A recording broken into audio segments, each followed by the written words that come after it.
I started a Facebook page called BabyChakra, and I would post stuff on it. And then, of course, to the meetings, like you said very correctly, with about 600 mothers, we drew out the first initial wireframe of our website, and we opened up to beta. And the day we launched the site, we first had about 7,500 people in the first 24 hours, and we had another 3,000 people. And said, okay, we're good to go. We have our beta list in place, and we open it out to them. So initially, we started off with a discovery platform of care for mothers. What ended up happening was parents were discovering care of local services, but they were also discovering care through each other. And so then that's when we realized we're solving the wrong problem. People want to connect with each other, they want to connect with the experts. Then we kind of pivoted a little bit to make that community come to life. At that point in time, BabyChakra had gone a certain journey, right? So it was very well known, and we were being invited to panels and things.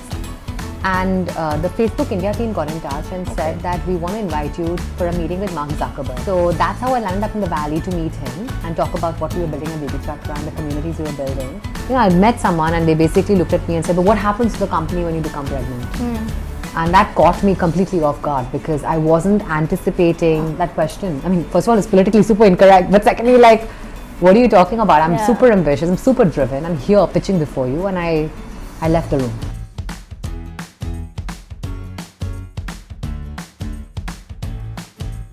Welcome, Naiyya, to our show. Very happy to have you here, and quite interested to learn about your story as to how did you just start a platform and had about 90 users already signed up before the launch. And leaving that aside, you spoke to like 600 mothers to really take your thinking to the market and validate it. So how did you really begin? What was the idea? When did you have this emotion in your mind, okay, this is what I want to do for the parenting industry? So not 90 users when we started BabyChakra, there were 10,000 users who signed up for the beta. That was how we started. It was really interesting. So let me give you a bit of context to my background, and that will set some color to why I do what I do, right? So at McKinsey I was working, that was what feels like a different life. I was a consultant at McKinsey and Company.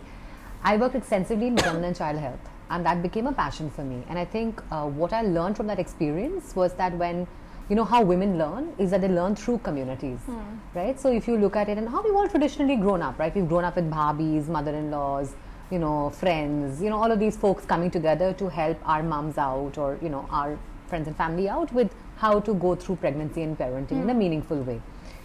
But if you look at India today, that does not exist, right? Because we're all living in nuclear families. So the whole premise there with BabyChakra that sort of stood out to me was, how do you create and replicate that same experience that we had offline and no longer exists for so many families across India, and at a scaled way, scale it to a digital platform. Like really create a community where mothers can come in and they get personalized and very relevant advice from other mothers like them, and also doctors, right? And that really will help them navigate through pregnancy and parenting. So that was the seed of BabyChakra, and that's what we set out to build. And now coming to your answer as to how did we even have that first early beta, right? I literally started from a Facebook page. When I came back to India, I was like, okay, like how do I even get to, figure out what people care about? I wasn't a mom then, so I didn't know enough about what mothers want, right? So I started a Facebook page, called it BabyChakra, and I would post stuff on it, and I would ask people, and I would see responses, look at the data and see what are people responding to, what are people commenting on. And based on that, and then through that, and then of course through the meetings, like you said very correctly, with about 600 mothers, we drew out the first initial wireframe of our website, mobile web at that point in time, and we opened up to beta. And the day we launched the site, in 24 hours, I think we had about just 10,000. We first had about 7,500 people in the first 24 hours, and we had another 3,000 people. And said, okay, we're good to go. We have our beta list in place, and we open it out to them. But how did you even have this idea of launching a page in this sector? Why this sector? So this sector, I think, is two reasons really, right? One is that, if you really want to impact, healthcare at scale, it all starts with families, right? And it starts with how do you impact and work closely with mothers and fathers to impact the healthcare outcomes of the children. Right, so I think for me, I've always been driven a lot by the impact we create. And, just to give you again some context there, my mom was in the government; she was in the IAS, in Bengal cadre. I grew up in Calcutta, and all dinner table conversations with my parents were about how do we become the change we want to see. It was always about that. And if you look at India, healthcare is such a burning issue. people lose all their life savings in a healthcare emergency, right? Or if you look at children at that point in time, and even today, you have India has one of the 25% of Indian babies are born premature, right? And that happens because of the time of birth, of in utero, like having the baby in your tummy, you're not eating the right food, or you're not taking your folic acid, or you're not caring for yourself the right way as a mom, right? And that has long-term complications. Or if you look at Indian babies, and their growth and developmental milestones, right? There's a lot of stunting, a lot of underdevelopment that happens in kids across India, and across, by the way, income levels. Yeah. So I think there's an opportunity to make a change there, and I think that's really the main reason that I chose to work in this space. So I could be part of a journey of thousands, millions of families, and also impact, through connecting them to the right people, a massive sort of change in the way kids were brought up. But when you came to India, did you know that you wanted to become an entrepreneur, or was it that? Yeah, I came back to India to become an entrepreneur. So again, cutting a long story short, I was in Boston. I just graduated from business school at Harvard. I had an amazing job in Boston, and I just woke up one day and I was like, what the hell am I doing here? I need to be back in India, and I need to be building in India. And literally 2 weeks later, and I told my husband, and we were newly married, I was like, you know what, we're moving back to India. He's like, what? We just moved here a couple of months back. It's like, no, this is where the action is. I want to go back. And to his credit, he was very supportive. So 2 weeks later, we booked tickets. We were ready to go. We tossed a coin. We said between Bangalore and Bombay, where do we want to go? It landed coincidentally on Bombay. Oh, and that's where we are. So the decision was made on the coin. Coin toss. Wow. But let's take a step back. Also, you worked at McKinsey after your law school. How did that transition happen? Because after law school, people usually work in law firms, but you've taken a different path. So that's the first part of the question. And the second is that why Harvard after McKinsey? Why not go onto the ladder of becoming a partner? So, again, I think law school was a very formative experience, right? And I discovered my love for human rights, for impact, at law school. And after law school, I had 2 offers. I was just sharing with you earlier, right? I had an offer from a Magic Circle law firm called Clifford Chance in London. And McKinsey had come to campus, and I was quite settled. I'll be going to London. I'll be setting up, I'll have an amazing life there, And then McKinsey came to our campus, and the folks who came to McKinsey are actually very dear friends of mine till date, Ankur Puri and Kaustubh. They talked a lot about the work that the firm was doing in healthcare, in public policy, and with governments and companies at scale to really generate impact. Yeah. And they specifically talked about the healthcare impact that they were creating. And that stayed with me. And I said, let me try this out for a year. And CC was very kind to let me defer my, my traineeship by a year. And that's really what happened. And I joined McKinsey, and I loved the fact that as a consultant, you're solving problems, right? Versus maybe creating problems as a lawyer. But I'm kidding. But I think really solving problems, and you're really building, and you're working with CEOs, you're working with people who are operating on the ground and helping them create and bring businesses and, initiatives to scale. Yeah. So I love that aspect of McKinsey.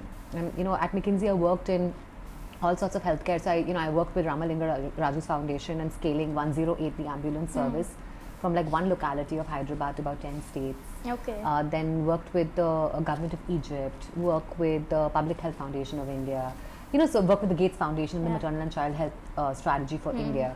So it just opened up my eyes to the role that, a business thinking and a toolkit that is business oriented can play in pretty much any context in creating impact. Yeah.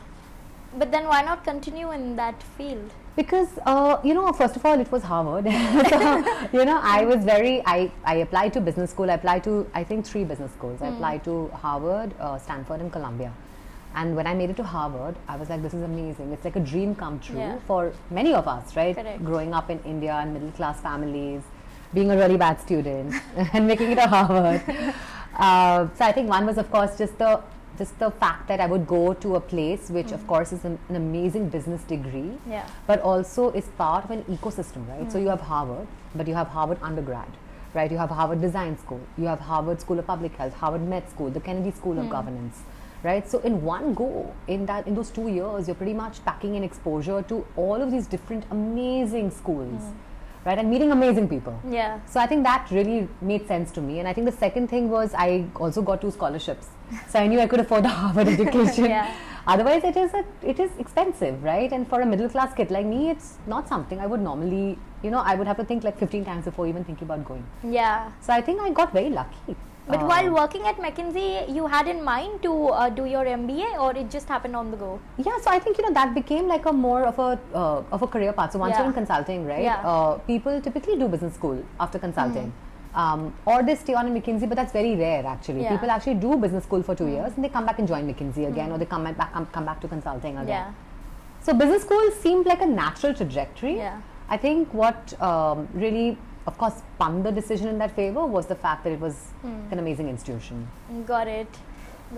And do you think that had it not been for McKinsey, you wouldn't know how to scan your market while you were starting up as 100%. An entrepreneur? Yeah, I mean, I think a couple of things that are so, I think such an important, I am very, very grateful to McKinsey for the experience and the networks I built over there. And like basic things, and I love that about what I learned at McKinsey. I think 3 things in particular. One is, of course, to say things in 3. But I think the other piece is around problem solving. So, every problem that seems insurmountable is actually not. You can actually break it down into component pieces and solve for parts of them, right? And I think that toolkit is extremely valuable as a business person, as a leader, as an entrepreneur, right? And as a team member. So I think the problem solving toolkit I took away from McKinsey. The second was very sharp prioritization, right? Because again, as someone who's working, and today especially as an entrepreneur, there are like probably 1,000 things that I have to look at, right? And my team has to look at. But how do you really sharply prioritize and really look at like, low effort, high impact, and prioritize those first, like the 2x2s, and like think in your head. It comes as a natural way of approaching life and work for us. I think the third thing was just about knowing that there is no right answer. Which is very important. And McKinsey is beautiful in that way. It's a very non-hierarchical culture, at least it was when I was there. And, we have this almost like philosophy or a principle or a value called obligation to dissent. So even me as like, let's say hypothetically a measly BA, like a business analyst, if I did not believe in the answer we were coming up as a team, or the director was coming up with, or the partner was coming up with, it was my obligation to voice my dissent. Right, and back it up with logic. So I think these 3 things are, and in a very non-hierarchical setting, right? So what does that mean? It means that you go through life feeling very in control and very empowered because you have this problem-solving toolkit. You know how to make the right choices or the best choices in that paradigm, and you're always operating in as much as is possible a non-hierarchical framework. Yeah. It's very important to have that owner's mindset rather than just the executioners. Yeah. Because only then you can lead and think and make a client of your own. Because the partner might or might not be there at the firm, but it's you who have to lead the other generations. But talking about your startup, did you have any timeline in mind when you started to do the research that, okay, 6 months or maybe 1 year I'll put into my research and that's when I'll know whether to do it or not? I wish it was that structured. Unfortunately not. I mean, it's I'm a very impatient person. And for me, it's like if I start off on something, I need to see it done by myself or by whoever now, right? And I think over time I've learned to like be book, like to realize that things take time. Things need to gestate. So I didn't have a timeline per se. I knew what I wanted to do with my venture very early on. And honestly, even if the market size and all hadn't played out, I would have still done it, right? Because I'm very stubborn. And I believed in what I was doing. And there was enough and more sort of just primary research data that indicated through the conversations that this was of need. Yeah. So I just went ahead and built it. So no timeline per se. But 600 conversations, how did you do that? How did you approach? A lot of coffee, offers for free coffee in those conversations. But again, I think what you're doing, right? Cold calling, reaching out to people who you think are interesting, going through friends of friends of friends. I wasn't a mom, I shared with you, right? So I didn't really get any access to a mom's network. I was fresh into India. So I think for me, it was all about like figuring out like maybe those 1 or 2 connects and then using them as like nodes to introduce me to more people. Got it. And then more and more and more. Yeah. How long did it take for you to do this? It took me about 3 to 4 months.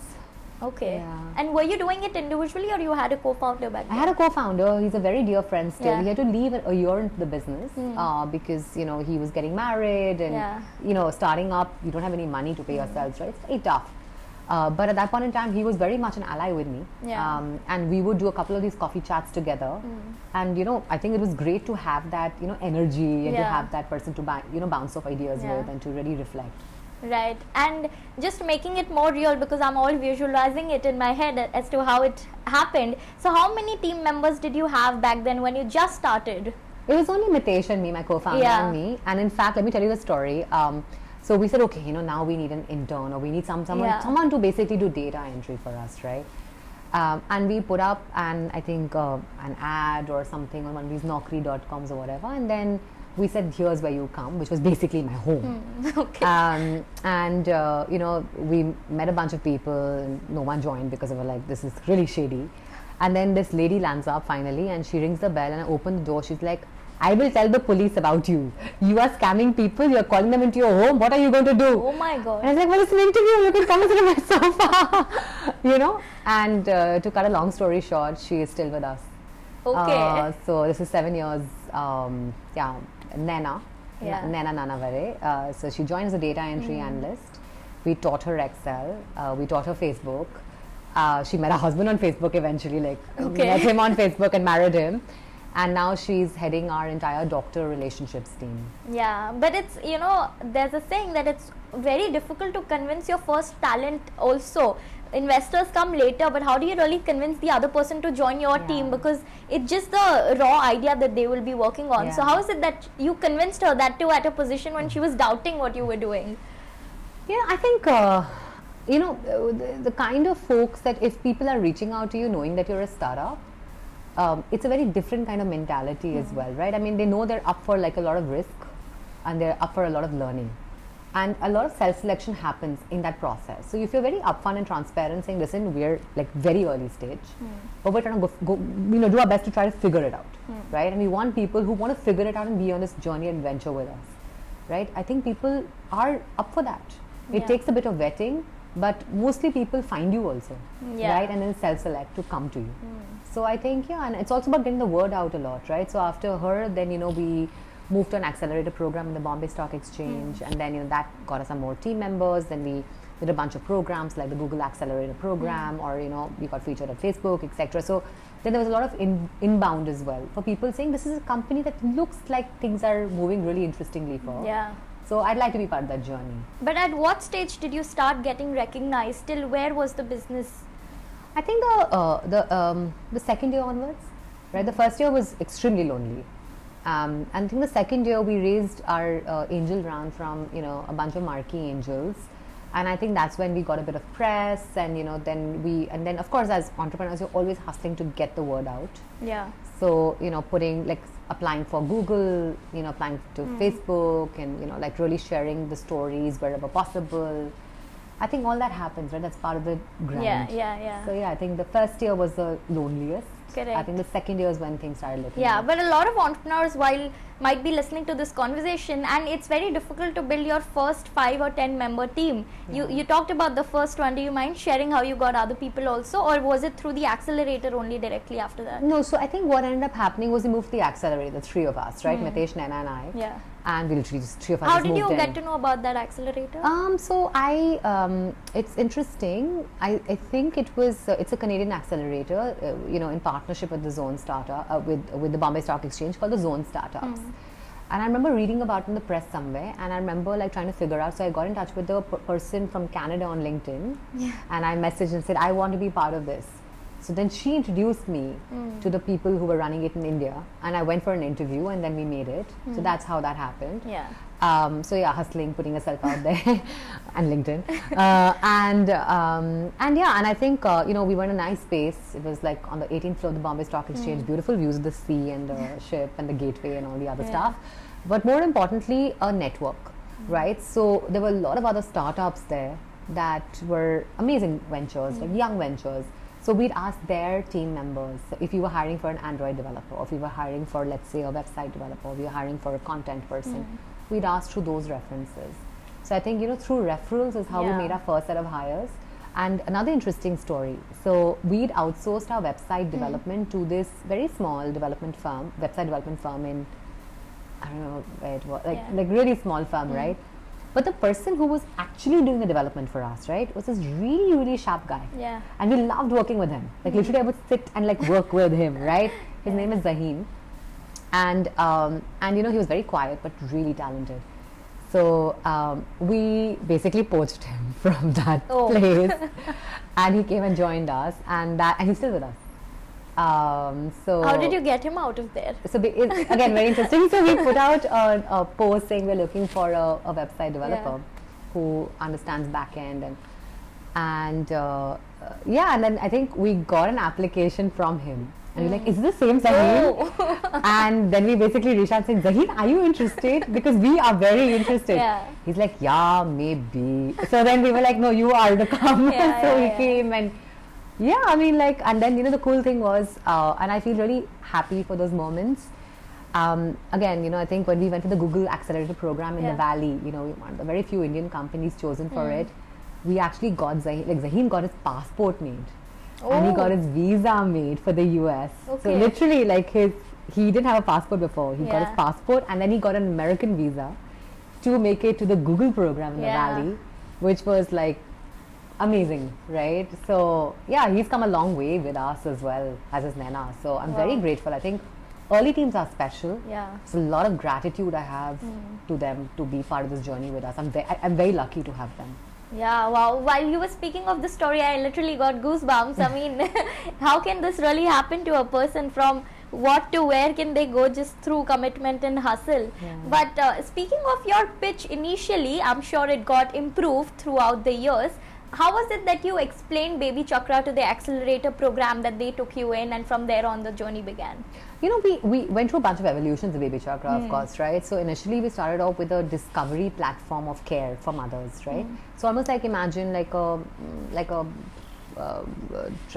not a Just Dial, but like a TripAdvisor, if you will, for parenting. Yeah. So we'd list all the local services around you, which were to do with, like, let's say preschools or education or hospitals or pediatricians, gynacs, stem cell banking, all of, like, parks also. Like, we listed all of that. Yeah. So when I was talking about it, I'd basically say we want to be like the ultimate platform for parents to discover care. Now, what ended up happening was parents were discovering care of local services, but they were also discovering care through each other. Yeah. Because in the comments, in the reviews of those services, people were commenting to each other saying, but how are you doing now? How is your little one? You are looking at this park. I also live close by. Should we meet up? Or this doctor ko advice puchna. Yeah. And so then that's when you realize we're solving the wrong problem. People want to connect with each other and they want to connect with the experts. Then we kind of pivoted a little bit to make that community come to life. Got it. But when you listed these names, didn't you think that it would be something similar to a search engine only, which people can anyways get on Google? So why should someone come on the app especially to find these things? So it's like Zomato, right? Yeah. I mean, you could look for a restaurant on the website and you would get a Google listing. And why do you download Zomato? Yeah. You get reviews, you get like hyper-personalized local recommendations. You get to see real experiences from people. Yeah. That's what we built it around. And we did a lot of product hacks to actually grow this out. We were one of the very first companies to, we were looking at 3 cities and covering all the parenting services in them at scale. We were one of the first companies in India to basically deploy a chatbot. Now chatbots are pretty mainstream, right? At that point in time, no one had heard of a chatbot. We deployed a chatbot which would actually, would talk to a vendor and basically take the vendor's details in a very conversational format, and that improved our conversion rates, and also efficiency and optimization rates from literally I think 10 services onboarded a day to about 150. Yeah. Right. So we're able to very rapidly cover base. And I think when we finally moved away from that model, we had about 20,000 services. The other product integration we did was because of our Facebook partnership. We talked to the product team at Facebook, and this is the time when Facebook was really big, right? Yeah, correct. And remember Facebook pages on services used to on businesses used to be there, right? And those used to solicit reviews from people. Yeah. And we said, how do we grow out reviews? So we did a partnership with the Facebook Pages team in the Valley. And we said, can we use your plugin? And we were the only company in India to have that, where they would show up automatically on our site. Oh. All the reviews from the pages. So immediately or instantly, plugging in like hundreds of thousands of reviews across relevant services onto a BabyChakra site. So when someone comes in, there's never like one service that has no reviews. Yeah. It's all plugged in. But how did you convince them to do this for you? You just have to hustle. Yeah. Is it like, I'm sure it must be difficult to get Facebook to get their data on your platform. So I think again, what ended up happening was that at that point in time, BabyChakra had gone a certain joint, right? So it was very well known, and we were being invited to panels and things. And the Facebook India team got in touch and said that we want to invite you for a meeting with Mark Zuckerberg. Oh. So that's how I landed up in the Valley to meet him and talk about what we were building at BabyChakra and the communities we were building. And through him, I got an introduction to the Facebook Pages team. Got it. So I guess that probably helped. Yeah, now I know. Because just a cold reach out really won't help in this case. No, that wouldn't have helped. Yeah. How did you get to meet him? What was the proposition? So, again, of course, Facebook and WhatsApp you see today, right? And like even Instagram to some extent, all about communities. Right, so and parenting is an extremely important vertical. If you look at like the largest, most thriving communities on Facebook, even today, it's parenting and healthcare. Yeah. So I think that's really where Mark wanted to know what was happening with us at BabyChakra, and it was an interesting conversation maybe for him to have, but certainly for me to have. So when the team reached out and said that we're selecting a bunch of entrepreneurs across the world for a one-on-one with Mark, I immediately signed up because it was an honor, really. Yeah. So that's been that story. Yeah. Would you like to dig in deeper about the conversation? I have a NDA signed on. Oh, really? So I can't really talk very much about it. I got to know that when you just said that it's hustle which got you Facebook. But that's not a problem. But did you always start with a website, or you had an app in place when you wanted to get this done? We always start with the mobile web interface, but we launched the app about a year in, because obviously app development and launching installs all takes money. So once we raised our angel round, that's when we launched the app. Okay. You're making me remember some very, very early days, which just feels so nostalgic. Yeah. I feel like I was a different person at that point in time. Yeah, it's long back, like what, 7-8 years? 7 years, Yeah. But how many members did you have at the end of 1 year, which helped you translate them to the app easily on the second year? So I think on the site we were doing about 500,000 to about 1 million monthlies at that point in time. And it wasn't like a complete translation. I would say it took some time, because obviously there's a lot of friction in downloading an app, even today, right? But I think what ended up happening was we got a power users on earlier. And then we also had this very nice hack to share things. And by then WhatsApp became like really big. Yeah. So people were sharing stuff on WhatsApp, and then people were downloading the app through that. Right. And a lot of course, Google optimization and App Store optimization. Yeah, but when you started this, were there any players who were doing similar there stuff? were, of course, there were. So there was a bunch of players. Some of them are no more, and some of them exist. So yeah, there were definitely players, maybe doing a bit of different things, but very much focused on the parenting space.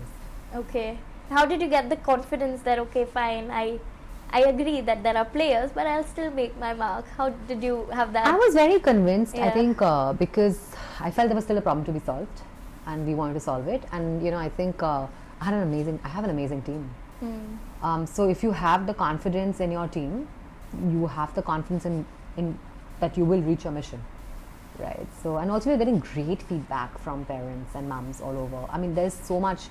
We're so lucky, we've been part of the lives of so many, like millions of children across India. We call them BabyChakra babies, right?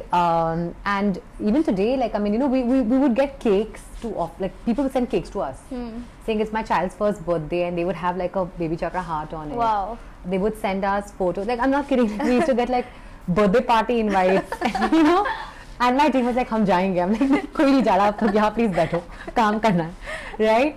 But like that is like the love, that we were getting from people, and that we still continue to get. Yeah. So like that stuff is, how do you even describe it? Yeah. Would you like to share some of those heartwarming stories that you initially? I'll tell you one which was really special, and this dad reached out to me cold on BabyChakra and said, my wife and I are not able to conceive, and we're in Jaipur. Do you know of any IVF specialists in Jaipur? I don't, but my team can find out. And I also asked the community. So 2-3 names came up, and I suggested that to him. Next thing you know, about a year and a half later, I got a mail from him saying, here's a picture of my 2 little twin girls. Oh. And it's thanks to BabyChakra and introduction to the right IVF specialist that we are parents, and it's a great joy. Wow. So we're very much still in touch. Like, those are the stories that how do you like, you can't quantify the impact, right? You just like, I don't know, you just made a family happen thanks to like some support somewhere. It's a very beautiful feeling. There are like thousands of stories. Like there's another story where a mom has made a song on BabyChakra, and she sent it to us, and beautiful voice, a very beautiful tune. And in fact, that reminds me to dig it up again and put it back on our social media. But you know, those people, like, there's so much love for the brand, so I think that is something that stays with me. Yeah, the brand has just become like a celebrity of sorts, where you have so many fans approaching you. But when I speak of that, you like to be ambassador of your brand as a founder, right? You don't want many celebrities and all to join your bandwagon, although that's important.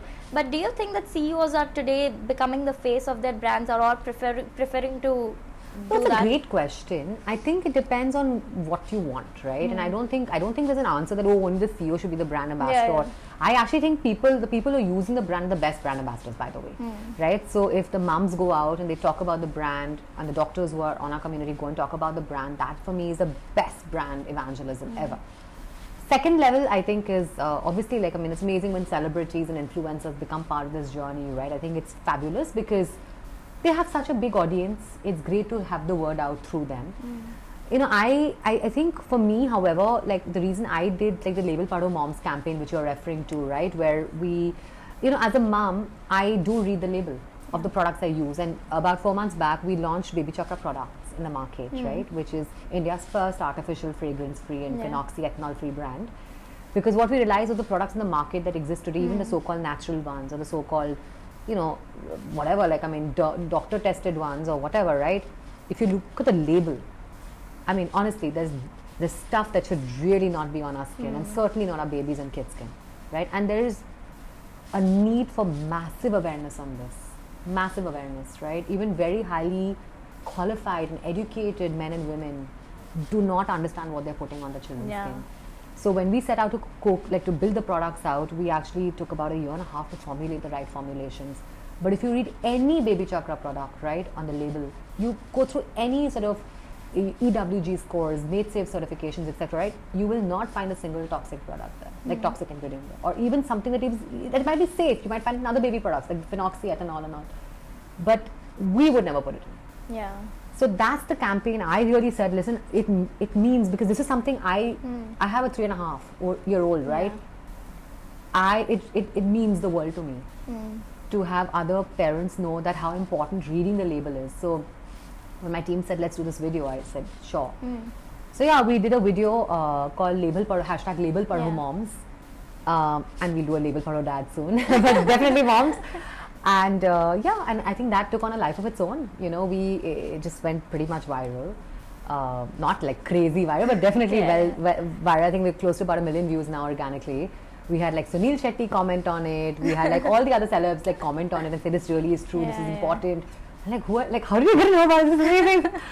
And yeah, I think that's where I decided to put my my own personal brand behind it, because it's so dear to me and I'm so confident about the product. Got it. But how are the products different from Mamaearth? Because they also have some similar proposition when it comes to baby care, at least. So I won't comment on Mamaearth in specific, because I don't want to comment on any competitors. But you know, if again, just read the label, right? I mean, look for things that's like the message. Read the label. Look for things like synthetic fragrances. Look for things like artificial colors. Look for things like, you know, the preservatives that are there, and just take a look. Look for things like alcohol. Look for things like, even in simple things like BHT, coumarin. Look for those. Like, it requires a knowledge of ingredients, right, which very few people unfortunately have. They're only looking for sulfates and phthalates. that like, come on, like, there's more to life than just that, right? That's not what's going to create like very severe complications later. You know, you have to read the label. It's an important skill we all have to develop. And in fact, we have a lexicon, a dictionary of the toxins that go into that go into your products, right? That you should know, and that's on the BabyChakra site, which is BabyChakra ki list. And it's arranged alphabetically. So you know, if you're ever in store or you're shopping online, you can go to BabyChakra ki list and you can say, "Acha ye tha isme," so you know, you can see, is it bad or is it good? Your social media team looks like all guns blazing. These ideas are something very unique. Are they the ones behind it, or you hire an agency to brainstorm on? We don't have agencies. All in-house. It's all team. One team, one dream. Yeah. So how big is the team now, only of BabyChakra? It's about, so I'll tell you how it works now, Yeah. right? So we got acquired last year and I joined by MyGlamm, and I joined MyGlamm as a co-founder. And then we, Darpan, who's the founder of MyGlamm, me, BabyChakra, and Priyanka of Popexo, who was also one of the, who got acquired. The three of us came together to form the Good Glamm Group. Right, which is today South Asia's largest digital FMCG conglomerate, right? But what triggered the decision to come together? There's a whole Harvard Business School case study on it. Oh, on this? Yeah, wow. on the BabyChakra, on my decision to have BabyChakra merge with MyGlamm. Oh, wow, when did this happen? This happened about 4 months back. Okay. Yeah, so that's very cool. Harvard wrote a case study, so I'll send the link to you. Yes. But the point being that to come back to the to how the team is structured, right? So the Good Glamm Group is an amazing conglomerate, right? So we have a house of brands, of which BabyChakra is one. Then we have a house of content and media assets, of which BabyChakra is one. And then we have a house of creator assets.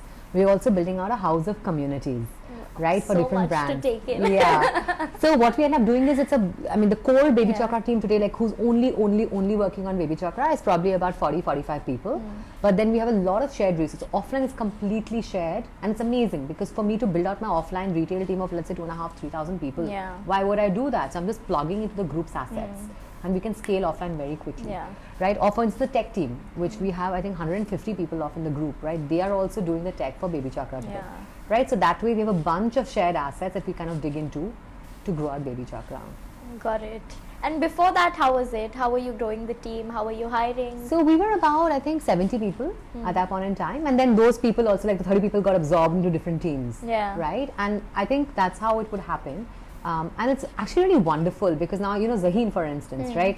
He's building out communities for all the brands in the group, including BabyChakra, based on his BabyChakra experience. Got it. Right? So, which is why, so the entire community stack is built out by him and, of course, under guidance of our CTO, Deep, who's amazing. Yeah, got it. Which also, just looking back, you said that you raised some angel rounds. So, when was your first institutional funding? That happened the next year. We raised from a venture fund based out of Seattle.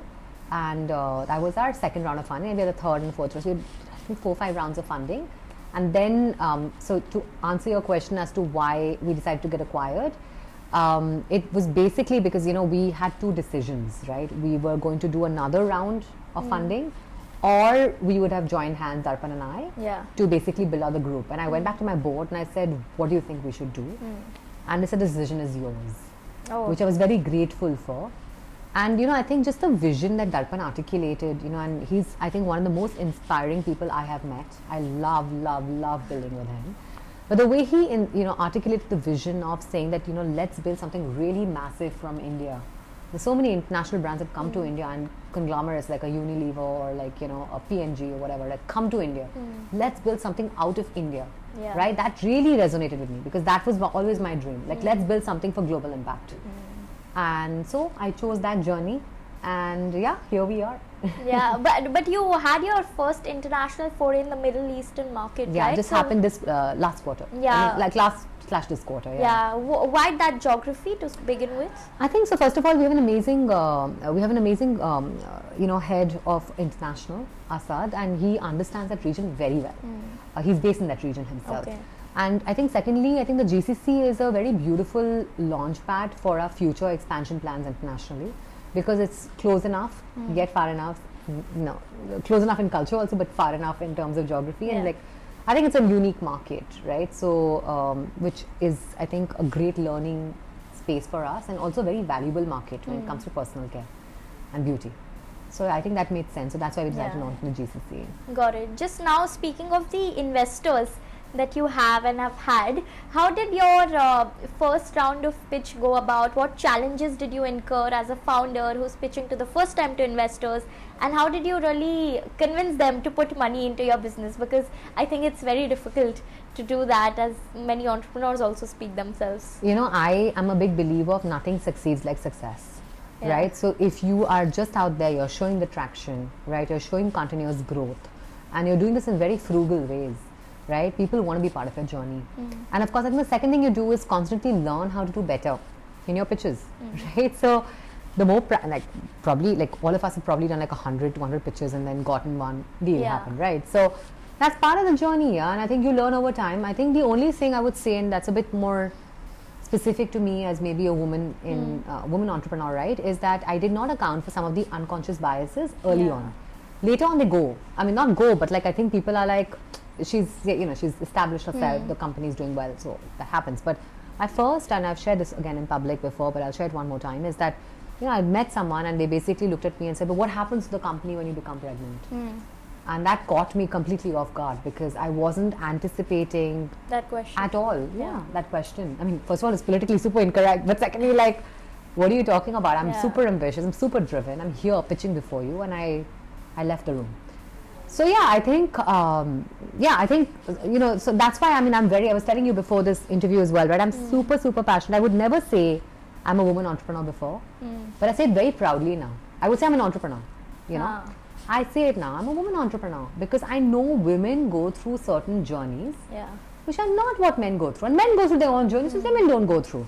So it's time to embrace what we go through and to acknowledge it and to deal with it, and to talk about it, because the more you talk about it, the more you normalize it, the more change happens. Correct. So I say it very proudly now that I'm a woman entrepreneur. We also like to proudly call you as a women entrepreneur. But do you think that these biases have been there for ages? They're still there. It's still there. What is it really that is there in the environment that people are not okay to change their mindset? No, I think things are changing. So please understand. I think I'm very, very optimistic. When I look at my younger team members, they have no biases. I'm not kidding. They come in with a very fresh, open mind. They are extremely, like, I would say very egalitarian, no biases, like they work as a proper team. And I think that's why I'm so optimistic, because of the younger folks I see in my teams and in the industry. So I am very optimistic about the future. I'm just putting it bluntly. I just think that we need more and more narratives that continue to drive home that it is not okay to have these biases and recognize these biases. That's all. I'm very optimistic about the future. Genuinely. But do you think that had you not had a co-founder who was a male, funding for you would have been difficult? I mean, maybe very early on, but honestly, I was doing all the fundraising, and to my co-founder's credit at that point in time, like, he trusted me fully. Like, he was like, I think you'd be the right person to fundraise. I'll manage ops. So, and after that, he left in a year, right? He had to. So, I mean, I was doing all the 4 rounds subsequently. So I was doing the fundraising. And when it comes to fundraising, what are some of the terms that you want to negotiate with the investors that they're really hell-bent on, but you want to really discuss and deliberate upon? I think, I mean, it depends again. Like, I would just say that, there are some standard clauses that you see in most set of term sheets or most SHAs, right? There's no use fighting over them. I think the important thing to look for is the investor someone who you can build a long-term partnership with. Many times, and I've done the same mistake perhaps, is that I've said, oh, I'm getting more money from you, right? And at better terms. But then when you look at things in the longer term, right? You're doing a journey for maybe 5, 6, 7, 10 years, I don't know. You want to work with a partner who you will be able to build with and who will not block your way. So I think more important than terms, because see, terms are all negotiable, let me tell you. We've had stuff in our AOAs, we've had stuff in our MOA, we've had stuff everywhere. We've negotiated the hell out of it later also. Right, because it all depends on how things turn out for the business. Correct. And what negotiating leverage you have as a founder and what negotiating leverage your board has for you. So all that is all negotiable. But the relationship an entrepreneur and investor have is super critical. And how do you think the private equity guys approach your business as opposed to venture capital? Because more of them are aggressive and they want their money back. So do you see some difference? Did you observe any differences on your cap table when you had both of them? No, not really. I mean, I think, we've also had very, supportive capital throughout, right? And I think even at the group now, we have amazing backers and investors who have been extremely supportive, right? And I think they've been with us even when the chips are down or when the chips are up, which, is what's happening right now. So I think, no, I would say we're very lucky to be backed by extremely established, blue chip, very seasoned investors. Yeah, that's the right word. Yeah, but you said that some of the competitors who were there in the market initially, they didn't make it through, and you said that sometimes the chips are low. So what is it really that some people cannot sail through as an entrepreneur? What goes wrong? I mean, cash flow, right? It's cash flow is the lifeblood of the business. If you don't have cash, you can't exist a day. Yeah. So I think that's it. And when you get cash, when you have product market fit. Yeah. So it's that simple. I mean, there's nothing more to it really. If you don't have cash, you die. Yeah, but there must be something that you did different, which I think I made a lot of mistakes. Hello, Yeah. like I've been where times where like we have no money in the bank. The times when I have 6 months of money, and like all entrepreneurs have gone through the cycle. Yeah. Right. I think it's a lot of luck, a lot of serendipity, and I think a lot of also sometimes decisions based on gut. You know, that can I build with this person? You know, that comes to play. I don't think I am like super intelligent or super smart and I made all the right choice. I certainly don't think that. I think I got lucky a lot of times. Yeah, but India is anyways a very price sensitive market. So how was it for you to determine a price for your audience? You know, I think it all it builds on the first valuation you have, right? Then you do multiple on it. You look at comps in the market. You base it on those comps. So yeah, I think that's how things work. Yeah. No, pricing for your products. Oh, for my products, yeah. So again, comps, right? So you look at you look at your strategy. Like, where do you want to play, right? So we wanted to play somewhere, you know, where it was affordable to a lot. Like, we want to be a play which is part of Indian families at scale, and not only a very niche audience. And then I think the second thing, of course, you do is like you think about the cogs that are going into your product proposition, and you mark it up. You want to get a certain return on the cogs, correct? So you look at the cogs to MRP ratio. You see it at a healthy margin. And then you look at your marketing costs and you're like, okay, how much will it cost for me to market this product? And so you add all of this up and then you have like a full like assessment on how to price your product. Got it.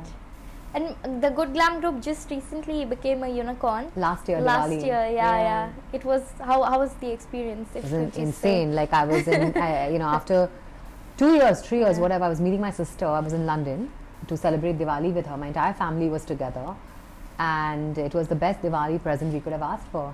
And I remember like waking up at 3 a.m. in the morning to do press calls back to back, you know, with folks back in India. Yeah. It was a very beautiful experience. But you know what? Honestly, it's great being a unicorn company, but it's not about the valuation. It's about the long-term value you create. Yeah. Right? So it's like literally the next, like I think the first day we were doing these press calls, we were back to work in the evening. We were like, okay, heads down, let's deliver. Yeah. So yeah, that's what life is about, right? Yeah. And if you could also just give us an idea of how your valuations soared up in each funding rounds, how did it work out for you? How did you actually get investors to the cap table and said, okay, this is the valuation we are seeking? And did you actually get money at that valuation in all the rounds? Yeah, absolutely. I mean, I think, again, you know, nothing, it's about showing the milestones and basically being in touch with investors upfront.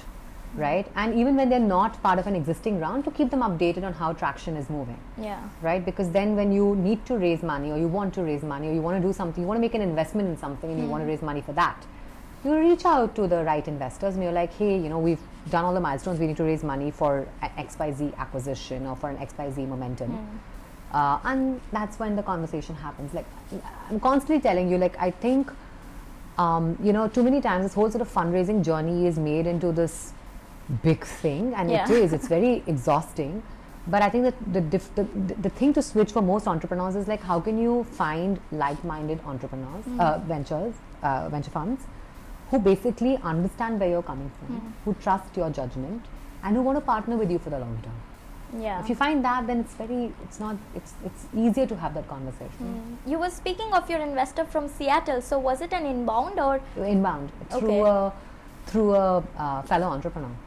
Okay, yes. So then they connected with the fellow entrepreneur and said, can you get an introduction to Naiyya? I was on my winter break at that point in time and I was doing those calls. Winter break money, I just like 2 days off and took off for Christmas, and I did my call on, I think, on the 26th of December. So yeah, that's how it turned out.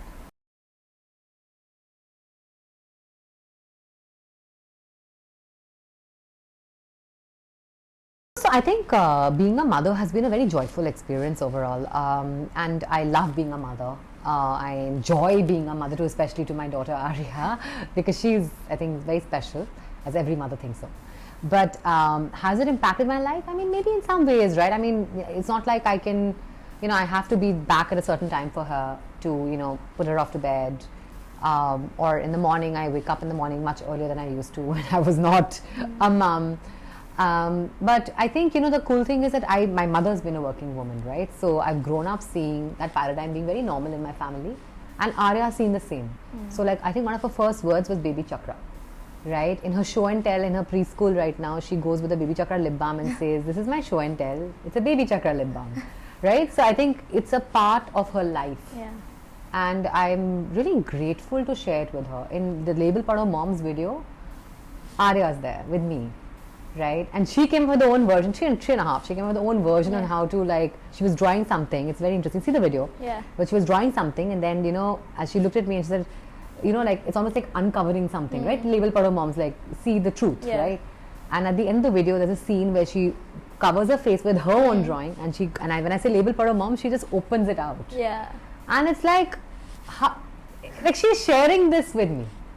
So I'm very grateful to be able to share this with her, and I think it's a real blessing. I also appreciate, by the way, I have a lot of privilege in life. I have a full-time nanny. My husband is absolutely an equal parent with me, with Arya, in fact, perhaps more equal than me in terms of taking care. And I think that definitely helps things, right? A lot of women don't have that support. So let's call it out. Let's call out what's real as well. So I do call out the privilege I have. But I'm grateful for it. But with this, we thank you for being here with us on the show. Really enjoyed speaking with you, and I'm sure that your Label Pado campaign with this interview will get more than... I hope so. I hope you spread the word. I hope you spread the word. Yes, we will. But thanks. It's a pleasure. Thank you so much.